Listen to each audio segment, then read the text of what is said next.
Unemployment is skyrocketing across Canadian cities, and we're also seeing polls that are coming out with unbelievable amounts of people that are considering leaving places like British Columbia and Ontario. Let's get right into it and see what's going on. So, younger homeowners more likely to be financially stressed. So, this survey came out recently, very interesting, which lends an insight into younger borrowers and what's going on there, which we already kind of knew on this channel. What's happening with younger people is basically that they're in a worse financial position than everybody else, but this survey confirms it. So 68% of respondents between 18 and 34 of age with a mortgage say they are very or somewhat financially stressed about their mortgages, compared with 62% across all homeowners. Last week, the Bank of Canada cut its key interest rate, offering some relief to borrowers after the central bank's fight against inflation saw its key lending rate rise to a peak of 5%. 4 out of 10 Canadians surveyed by Ledger said that the Bank of Canada should be cautious as it lowers rates, but another third think it's not going fast enough. Respondents in households making more than $100,000 a year were more likely to say that they support the central bank's caution. Among the survey respondents with mortgages, 77% have a fixed rate, and this is key. Of those with a fixed rate, 43% said their mortgage is up for renewal this year or next year. And you've just got to jive that with what people said about being financially stressed. And a lot of those people are what? They're renewing their mortgage this year or next year. So that is very, very interesting stuff. And then we've got 1 in 3 people seriously considering leaving BC due to the cost of living pressures. I mean, again, we're just seeing the migration all over the place at the moment. You would think, in a way, that at least when people are moving domestically, people would be thinking, hold on a second, maybe I should take a wait and see approach with what's happening with the economy right now, especially when you go back and look at how many of those people who moved during 2020 and 2021 just got ultimately screwed over. They were buying peak real estate prices, then real estate prices went down. As with all these cycles, it's always like boom bust when it comes to migration. And we're seeing exactly the same things happen in places like Florida in the United States and Arizona as well. So it's kind of insane. But anyway, as housing affordability and cost of living pressures continue, a new poll says more than 1 in 3 BC residents are thinking of leaving the province. I mean, this is just unbelievable. 1 in 3 people considering leaving BC. You just wouldn't have thought it, would you, 4 or 5 years ago? But here we are. So the Angus Reid poll shows about 36% of those polled are seriously considering leaving British Columbia because of the cost of housing here. And it all comes back to that housing. It's always the cost of shelter, again, showing that this is on a unsustainable path. And, you know, you cannot just have rents go up indefinitely if people's incomes can't afford it. I mean, you can have them go up to a certain extent and go beyond that, especially when you are pumping migration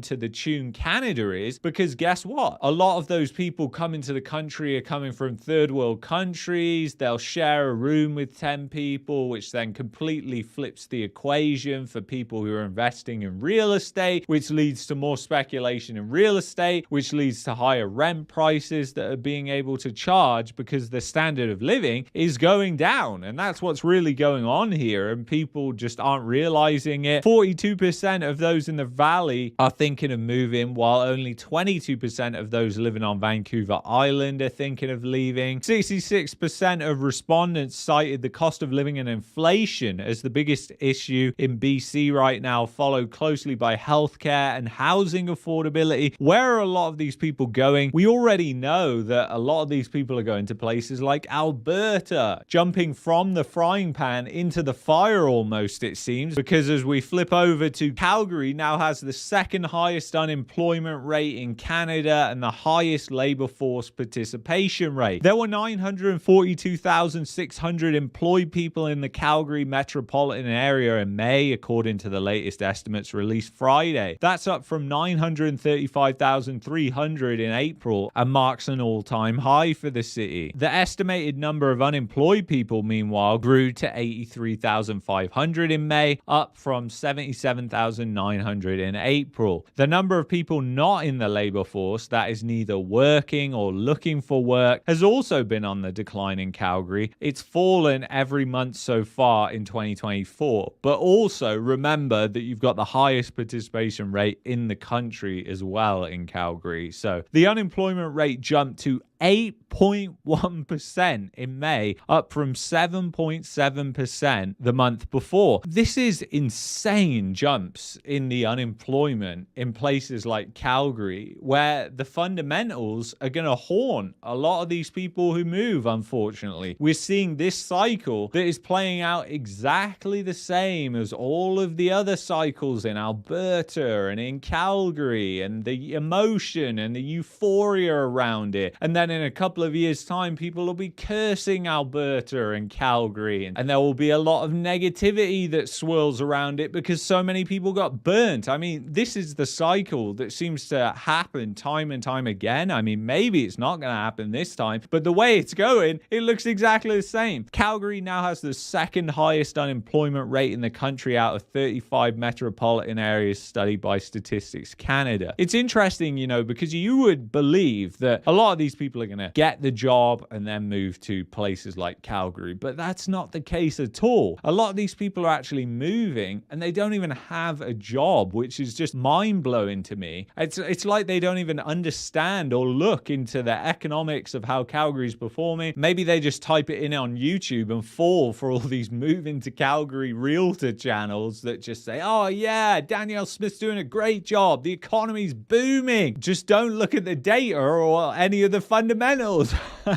I mean, it's just kind of crazy. At the same time, Calgary also has the highest labor force participation rate of all those cities, with 72.8% of the population at least 15 years of age either working or looking for work. And then you can see the unemployment rate, and we're going up again. We are at March 2020 levels pretty much right now, and the unemployment rate got as low as 5.1%, and now we're up at 8.1%. And I have said this for years and years. You guys who watch the channel for a long time, you'll know this. I've said that the places that had high unemployment during the pandemic will have high unemployment during this cycle as the economy implodes as well. Because even though politicians like Danielle Smith might be telling you that, yeah, we fixed the economy, we've come in here and fixed the economy, even though her government was in charge during the pandemic as well, the reality is they haven't done anything because the government just isn't in control of the economy. The economy is bigger than the government. Now, when it comes to the federal government, it's getting more negligible because as the federal government increases its size, their influence on the economy does have a massive impact. But when you're talking about like the Alberta government playing a part in that, it's very, very small. And that's the kind of thing that is funny when you hear these politicians talk. And then I also just want to show you the places with the highest unemployment in Canada. You've got Windsor, Calgary, and Toronto. Exactly the same places that had really high unemployment during the pandemic. I even remember chatting to my friend in Toronto a couple of years ago and warning him about this because he works in construction, and he was saying to me that, Luke, the economy is always going to be fine in Toronto. Everything's going to be fine. And I was saying, look, you really need to look at what happened during the pandemic, because what happened during the pandemic is likely to repeat, because most of these economies have in fact got worse than they were during 2020 and 2021, despite what you want to believe, what the politicians tell you, and what the central planners tell you. I mean, we know most of the recovery in the economy was government, and it was at the federal government level. And then there was another layer to that, which was the stimulus component that also put band-aids on the economy's bullet holes. Because at the end of the day, when you're shot, just putting a band-aid on it might slow the bleeding, but it doesn't stop it. And the economy in these places are really in a poor state. And then the immigration layered on top of that is just ridiculous. Absolutely ridiculous. Toronto unemployment hits 317,000 people, more than all of Quebec.